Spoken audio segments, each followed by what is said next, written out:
Thank you very much for the presentation, also for inviting me to this beautiful conference. I do apologize for not being in person there. I would have loved to be there, but it wasn't possible. Nevertheless, I'll do my best by these means. I'll talk on a common joint work with Eduardo Chumento, and let me explain myself. The talk will have 4 parts. First, an introduction to introduce the main notations here and our objects of study. The second part will be about the space delta, which is the space of, which we call delta, the space of pairs of subspaces, which do have a common complement. Then we'll move to the space gamma, which are pairs of subspaces without a common complement. And the fourth part will examine a couple of examples. Well, these results were written in a couple of recent papers, but with Eduardo Chumento, which are available in archive. And these reflections were inspired on a paper by Serge Trail and Michel Lozon from 2004. These authors characterized the pairs of subspace of a Hilbert space, which have a common complement. With this, we mean that we examine subspaces S and T, closed subspaces S and T of a complex Hilbert space H, such that there exists a subspace set with a S plus Z and T plus Z equal to the whole space. Here, the symbol with the dot above the plus sign means a direct sum. That is a non-necessary orthogonal sum. Well,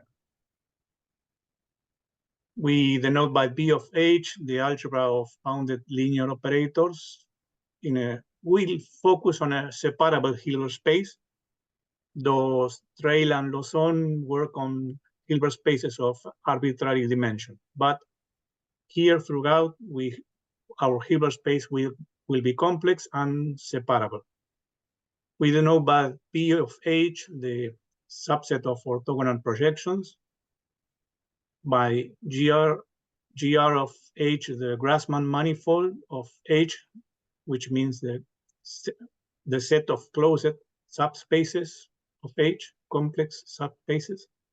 GL of H is the group of invertible operators. U of H is the unitary group of unitary operators. And throughout this talk, we will identify a subspace with the orthogonal projections P sub S onto the subspace. When we talk about pairs of subspaces, we will talk often about the pairs of projections onto these subspaces.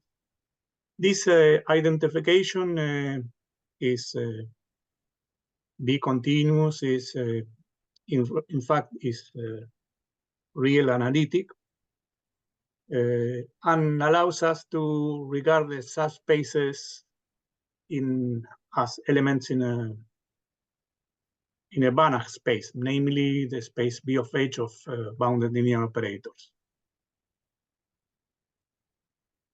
Well, our objects of study will be the sets delta of pairs of either projections or subspaces such that the S and T have a common complement, and it's a complementary set, the set of pairs which do not have a complement, a common complement. The Grassmann manifold, or equivalent the space of projections, is a complemented C-infinite or even real analytic submanifold of the Banach space of all bounded operators. This is was studied by several colleagues.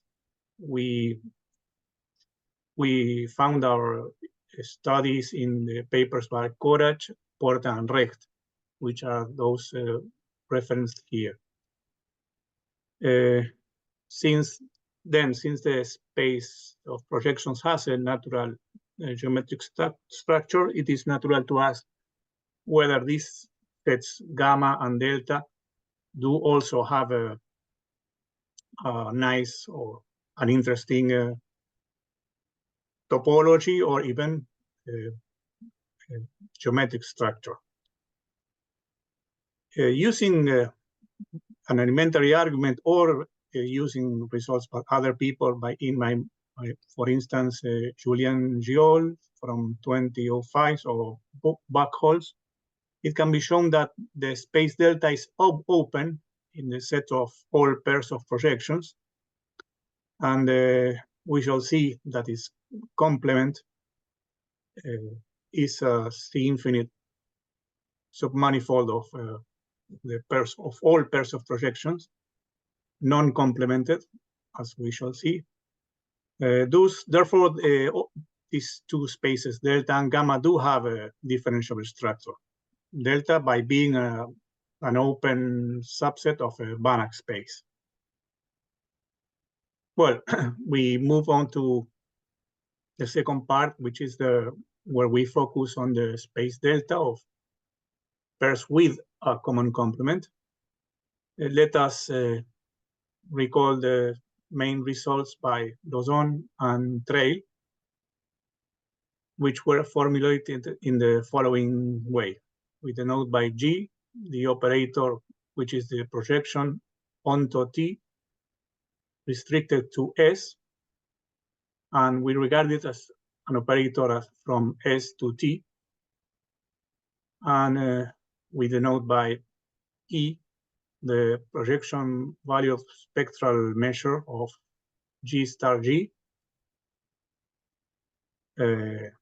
And the theorem by Lozon and Trail, which is the characterizations of, or complete characterizations of pairs of ST such that they have a common complement, says that S and T have a common complement if and only if these two dimensions, dimension of S intersection T orthogonal and S orthogonal intersection T, are equal, or else if you add the dimension of the image of S and the spectral projection on, given by the interval 0, 1 minus epsilon, these dimensions coincide. This means that if these two dimensions are equal, or for instance, if they are of these other images are infinite dimensional, one has that the subspaces have a common complement. This must happen for some epsilon or for every epsilon. This characterization is satisfactory, but it is not very easy to deal with. So we will elaborate on it later. They also made a remark, which is perhaps easier to understand, which is the characterization of subspaces which do not have a common complement. In the special case when H is separable, which is our situation, the remark, also again due to Lozon and Trail, states that S and T do not have a common complement if the operator 1 minus G star G, regarded as an operator on the acting in the orthogonal of the kernel of G is compact. Let me remind you that G is this operator, which is the projection onto T restricted to S, and that G star is the other projection. So these are manageable operators. Later, a year later, Julian Joule elaborated on these conditions and proved this corollary, which states that that is another characterization, which states that S and T do have a common complement if and only if there exists an intermediate orthogonal projection P, such that the difference of P and the projection onto S and P with the projection onto T both have a norm stricter less than 1. In particular, this means that any pair of projections with lie at distance less than 1 belong to the space delta. Also, with this characterization of Joule, it is evident that to prove that the space delta is open, because this condition 2 here is clearly open in the pairs of subspaces. Well, as the Grassmann manifold, which is the manifold of closed subspaces, which will be identified with this here with the space of all orthogonal projections, has many connected components, and these are parametrized in an infinite dimensional Hilbert space, as is the case in the finite dimensional space, by the rank and the co-rank of the projection, or by either by the dimension or codimension of the subspace. We denote by P sub ij the set of projections with rank I and co-rank j, and with the convention that if either of the two dimensions is infinite, the sum is infinite. Our main interest here will be the non-trivial component. These subsets Pij are exactly the connected components of a set of projections or the Grassmann manifold. And our main interest will be here in the component of subspaces which infinite dimension and infinite codimension. The unitary group acts on the set of projections by conjugation, also equivalently acts on the subspaces by left multiplication or left translation. And the map here, if one fixes a projection, the map which sends a unitary U to the corresponding conjugate of the fixed projection P is a fiber bundle, and the fibers of this bundle are the unitary that are identified with the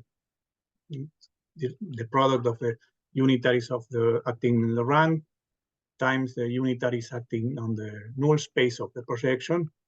So the homotopy type of these connected components Pij of the set of projections are determined by the homotopy type of the unitary groups of A, of H, of dimension I and dimension J.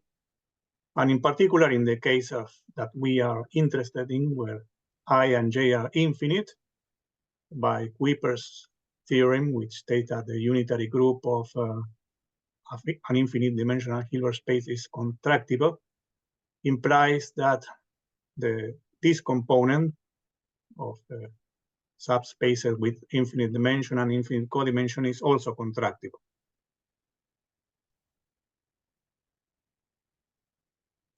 This is a rather long slide, but what there is a proof, but it is fairly elementary. What I want to say here is that the following, perhaps we may focus on this line here, which states that if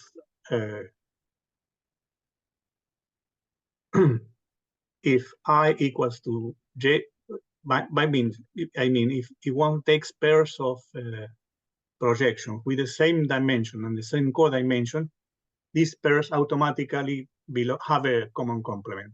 So all these components of the product P of H of pairs of projections, if they have the same dimension and the same codimension, they all belong automatically to delta. So the connected components of delta with finite dimension or codimension are these, which means that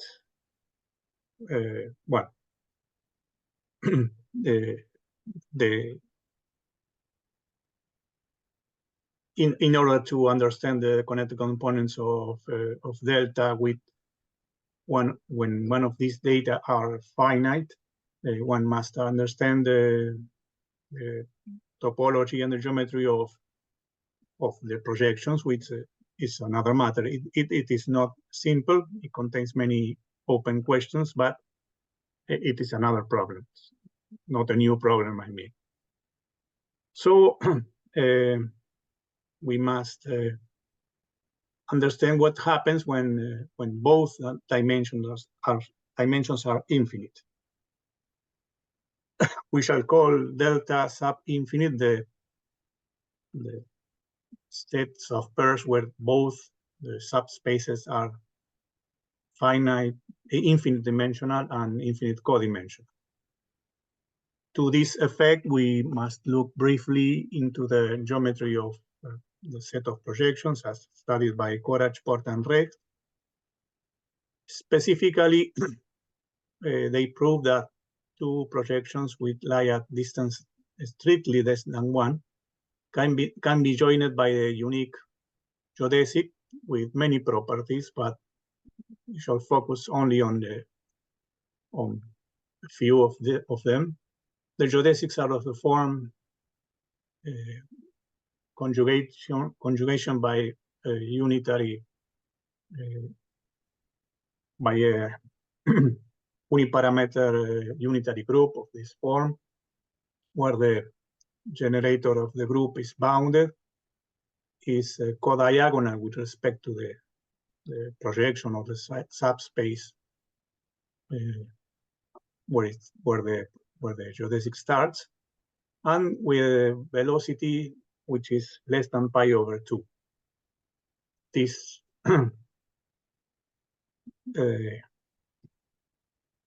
an easy result which can be derived from this is that if you have two orthogonal projections which lie at distance less than 1, and P of T if the unique minimal geodesic joining them at time 0 and 1, then the whole geodesic for all t between 0 and 1 has the same property, that the distance from the start point to the projection at time t is strictly less than 1. And from this lemma, one obtains readily that the subset delta sub infinite of pairs with projections with infinite dimension and codimension is arcwise connected. So there is only one component of such pairs. There is a proof here, but I don't want to go too much into details, but the proof is very simple, and it's a couple of steps. First, we show that if we take a pair of projections or subspaces in this part delta sub infinite, one can, by using the result by Giol, that there is an intermediate projection which lies at distance less than 1 from both of them. One can connect easily a path connecting PS to the pair PS to the pair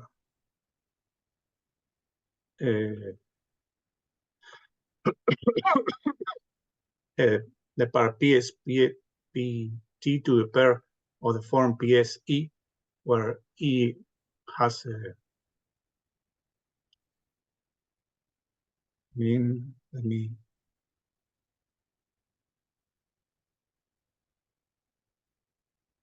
we can connect any pair in delta sub infinite with a pair where both endpoints have lie at distance less than 1. Then with a similar argument, we can connect pairs of this type with a pair of 2 projections, 2 times the same projection, which obviously have a common complement because we have 2 times the same subspace. And then using the geometry of the projections, we can connect any pair of these 2 projections between them. So it's fairly easy to prove. So we have that delta sub infinite is connected, and we have a complete picture of the connected components of delta. The next basic result on delta is that it is dense.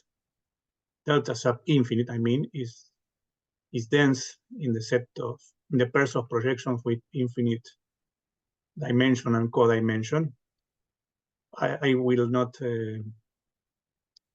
go into the proof of this fact, but it relies on the fact that there was this characterization by Serge, Trail, and Lozon that if a pair does not have a common complement, then certain operator must be compact. So here, the proof essentially is that if you have a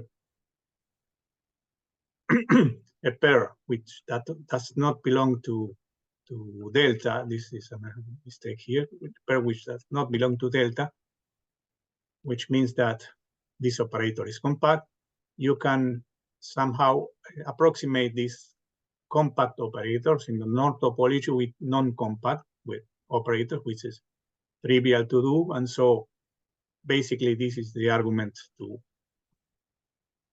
to approximate a pair of subspace which do not have a common complement with pairs which do have common complements. In order to have a finer study of the topology of delta, we have to introduce a couple of ideas.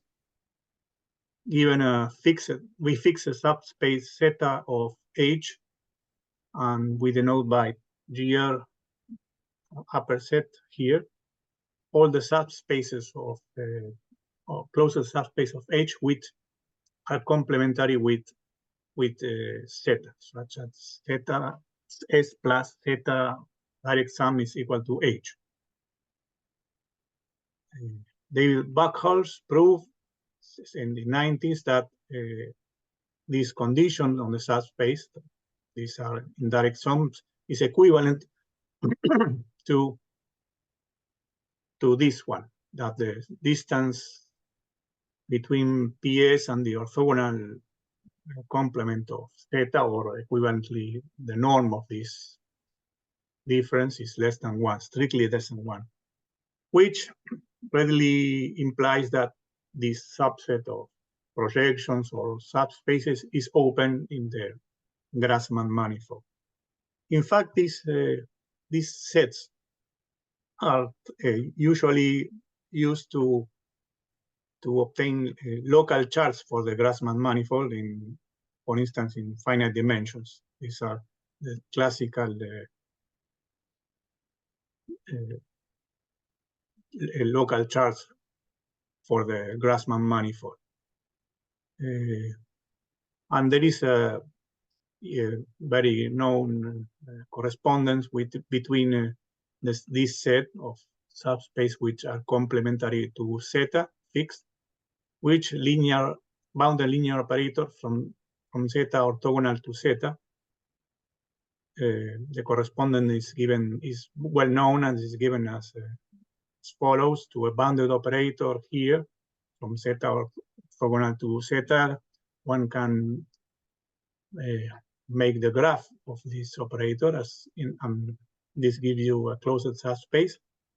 And, and conversely, if you do have a closed subspace which is in direct sum with zeta, you can have this projection with the projection given by the direct sum decomposition onto zeta with null space S. And if you pick this operator on and make the graph of this operator, you recover the subspace S. So you have this correspondence with this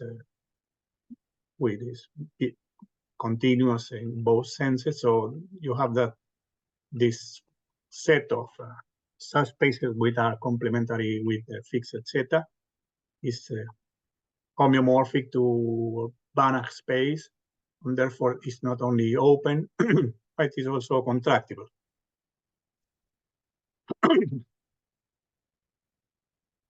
It also is an homogeneous space of the following Banach-Lie group, which is operators or inverted operators which leave the subspace, the fixed subspace zeta fixed, globally fixed. This group clearly acts on the subspace on the set here GR upper set, because if if you have a linear operator that fixes zeta, then it carries this direct sum into another direct sum with zeta. So G of S is another element of this open subset. So we define the following space, which will be very useful, which is we do this union of copies of this group of the product of groups of G of Z, moving through all the subspaces zeta in the Grassmann manifold, or equivalently, we consider these triplets with a subspace and two invertible operators which fix the subspace. This set A can be endowed with a manifold structure, and this is done in a fairly elementary way. I will not show it here. And the fact that is useful here is that if you have a triplet zeta gk in this space A, then you have that G of zeta orthogonal, K of zeta orthogonal is a pair of in delta. So you get a natural map from this space A to our our space delta of S, which is exactly doing that. You take a triplet zeta gk to G of zeta orthogonal, K of zeta orthogonal. And it takes some work to do, but it can be shown that this map P from relating these two manifolds is a fiber bundle. It is real analytic and a fiber bundle. This tool will be useful in determining the topology of delta, because well, first to do that we must analyze the fibers of this map, and over a pair of subspaces S and T, we have the following set, which is all. We have a manifold or space which is homomorphic to the following: the set of subspaces which are complementary to the fixed subspace S times GL, the invertible operators which fix H plus, and the invertible operators which fix H minus times itself. Here H minus and H plus are two subspaces with the same dimensions as S and T. S and T belong to delta AJ, one of the components of delta. So we have that H mass. So these are models for S and T, fixed. And this is easy to, and this group here is easy to understand because these two subspaces, H plus and H minus, are orthogonal. And an invertible operator here is an operator that which fixes both subspaces. In other words, this group is the group of invertible operators which are diagonal in this decomposition, not necessarily unitary, but diagonal. So in particular, if we specialize in the case of where both dimensions are infinite and dimensions and codimensions are infinite, then we have that again. We show that regardless of the dimension of S, this set dr of S is contractible, and in the case where both dimensions H plus and H minus are infinite, you have that this group consists of diagonal invertible operators where both Hilbert spaces are infinite dimensional. Again, by Kuiper's theorem, this product is contractible. So the fibers are contractible in the case where S and T are infinite dimensional. So we have that in this, for this fiber bundle, the fibers are contractible. Next, to examine the topology of this auxiliary set E, we consider a more natural bundle, which is projection onto the first coordinate. I mean, a triplet is carried directly onto the subspace, which gives you a map from the space E onto the Grassmann manifolds or onto the projections.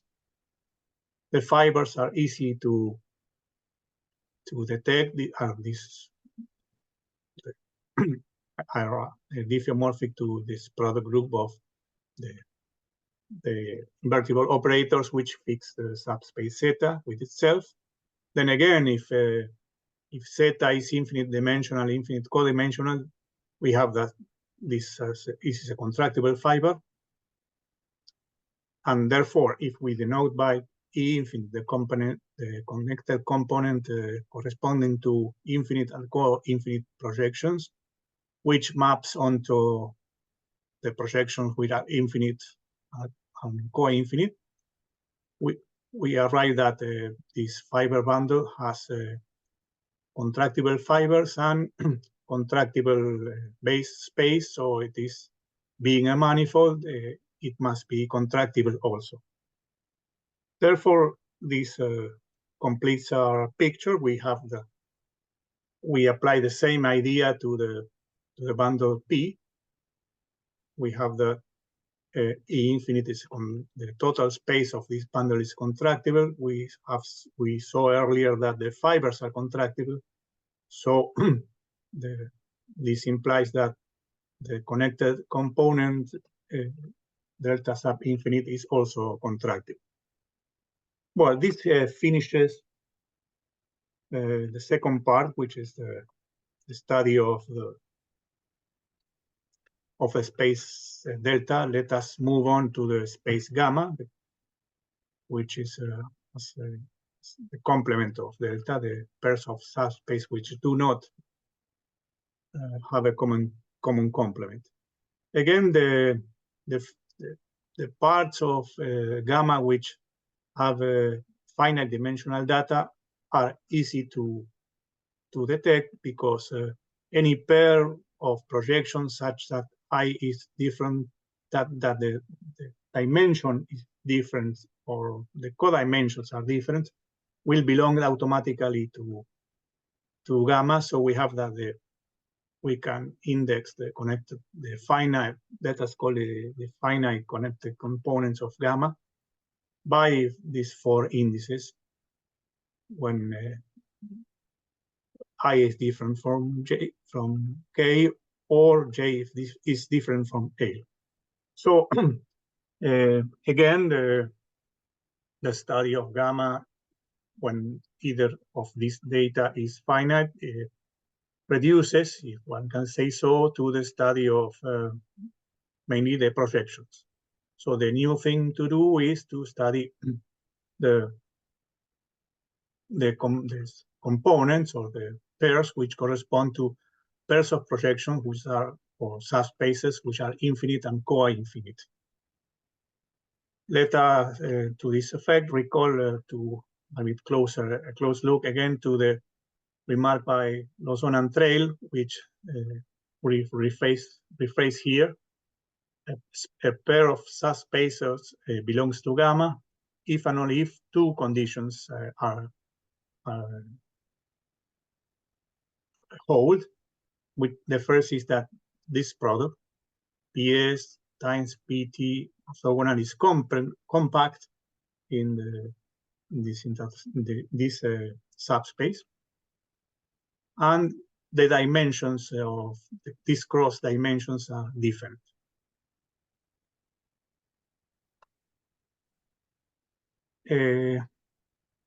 I will, maybe I have not much time, so I will skip this explanation, which its only object was to arrive to this line, that condition B, pardon, beg your pardon, condition A here, condition A, which is that this operator PS times PT orthogonal is compact in this subspace, is equivalent by a fairly elementary analysis to this, that either this projection, this product of projections, or this product, other product, is compact.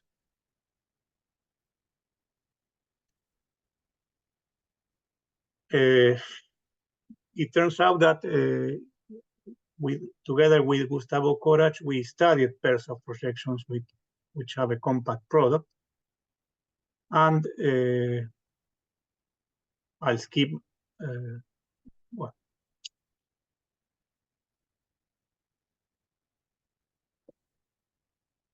I have a few minutes, so I'll skip this explanation. Let me just tell that this set of pairs of projections with compact product can be parted in 2 classes. Since P times Q, if you take a pair of projections whose product is compact, you regard it in the so-called Calkin algebra, which is a quotient with the compact operators. This means that PQ is compact, means that the class of P times the class of Q in this quotient is 0, so that these projections are mutually orthogonal in the quotient sister algebra of the so-called Calkin algebra. So if you write the classes of P and Q as matrices in terms of the projection P of P. You have that the first is the trivial matrix 1, 0, 0, 0, and the other must be also, since the product is 0, must be also diagonal, and it must have a projection here, which should be a non-trivial projection, non-zero, I mean. And the two classes which divides this set C of pairs of projections with compact product are those projections are that this projection equals to 1, and the class C infinite where this is a proper projection. The first class means that the projection here, the projection Q restricted towards the orthogonal must be the Fredholm operator. It has an index of this pair, which means the index of this Fredholm operator was studied by several people. There are many known properties of this index. And using these facts, we arrived with courage at the characterization of the connected components of this set C of the pairs of projections with compact product, with the connected components are C infinite, which is where was described here, where the projection Q is a proper projection in the orthogonal, and the other, which pairs of projections such that Q is a Fredholm operator when restricted to the orthogonal, and the index is the integral number n. And all these connected components are differential manifold non-complemented because they are modeled on the compact operators, mainly. Well, we put these facts together with our observations with courage, together with the remark by Lozon and Trail, we arrived at the fact that the set gamma parts into two disjoint classes, whether the pair PS PT orthogonal belongs to C1 or belongs to C infinite. And again, using that characterization that we obtained with courage, the fact that the index, how the index is measured, means that this dimension must be different from 0, otherwise they would have a common complement by Lozon Trail. So we arrive at that the connected components of the first class gamma 1 can be characterized as follows. Gamma 1 is the pairs such that both of these dimensions are finite, these cross dimensions, and and different because they belong to gamma, and the connected components are those where the index or the difference of these dimensions is a fixed integer n, different from 0 naturally. This in particular implies that the set gamma 1 is a non-complemented submanifold of all operators or pairs of projections in B of H. And concerning the class gamma infinite, we can characterize using the same result as pairs of projections where these two dimensions that were finite in the former case must be, one of them must be infinite.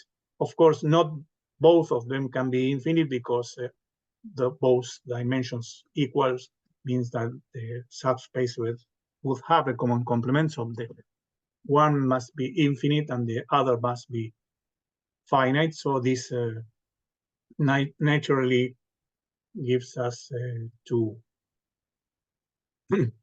distinction between two classes in gamma infinite. The left class, which is where the first dimension is finite, I mean, and the right class where the second dimension is finite.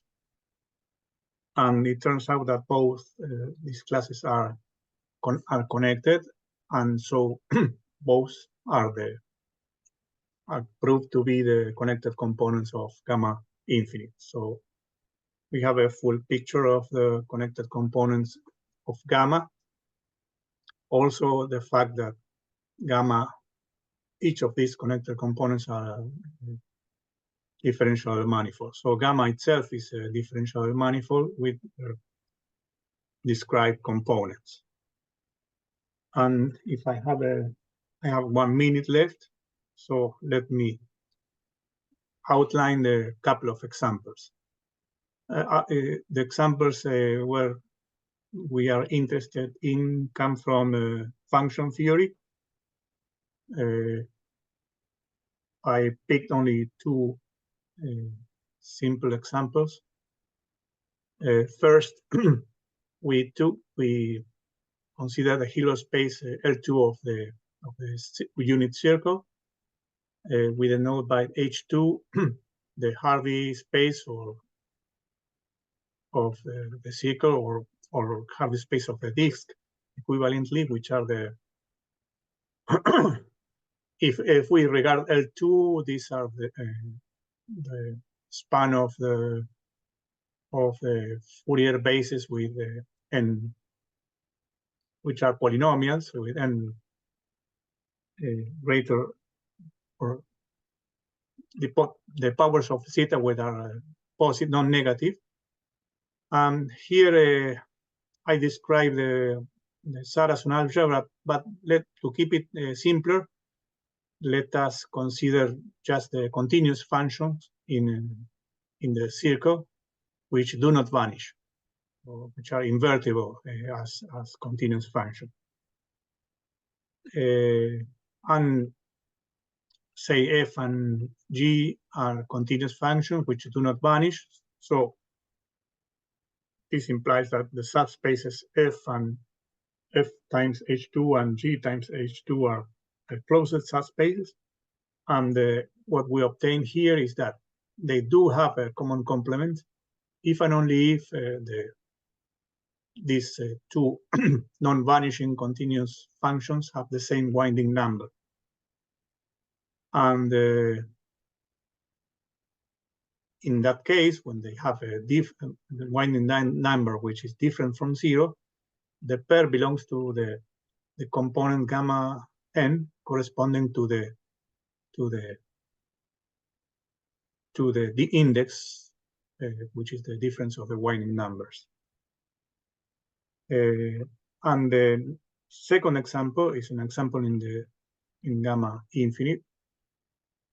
Let I and j be two measurable subsets of Rn with finite and positive Lebesgue measure, and consider L2 of Rn, and the first subspace or projection is the projection onto the functions supported in the set I, and Qj is, or the other subspace, is the subspace of functions which such as the Fourier transform of the function is supported in J.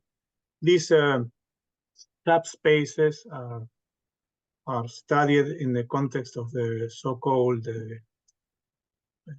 uncertainty principle in harmonic analysis. I won't go into that, don't have time. But there are several facts known about these subspaces. For instance, that these intersections are trivial between subspace functions supported in I with functions whose Fourier transform is supported in J. If I and J have finite measure, this is trivial. The same happens with range and with orthogonal complement of the former, and symmetrically with the first. And only this intersection is infinite dimensional, the intersection between the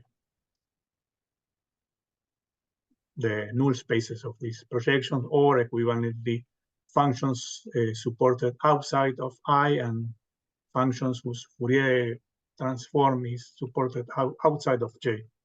And another important fact is that this product, Pi, Uj, Pi, is compact. In fact, it is a nuclear operator.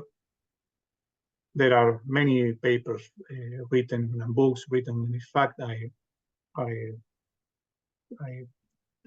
write this reference for the interest reader. And we have the following fact. These subspaces or functions supported in I and functions whose Fourier transform is supported in J have a common complement. And since both subspaces are infinite dimensional with an infinite codimensional, they belong to delta infinite. But if you consider Si and Tj orthogonal, which is functions which are such that the Fourier transform is supported in an infinite, in a measurable set with infinite measure, then they do not have a common complement, because if you examine the above, the previous intersection, you have that these dimensions are different. One of the intersections has 0 dimension, the other is infinite, so they're plainly different. And if you examine the operator, the gram operator that studied Grassmann trail, you get this product of projections, which is was recalled to be compact. So we have that this pair of subspaces belongs to gamma infinite, to the left part. If you reverse the role of the subspaces or the measures, you get an example on the right part of gamma infinite. Well, I apologize for talking too long, and this is it. These are the references. The main references here are the papers by Grassmann and Trial, Journal of Function Analysis in 2004, and perhaps this by Giol in 2005. Thank you.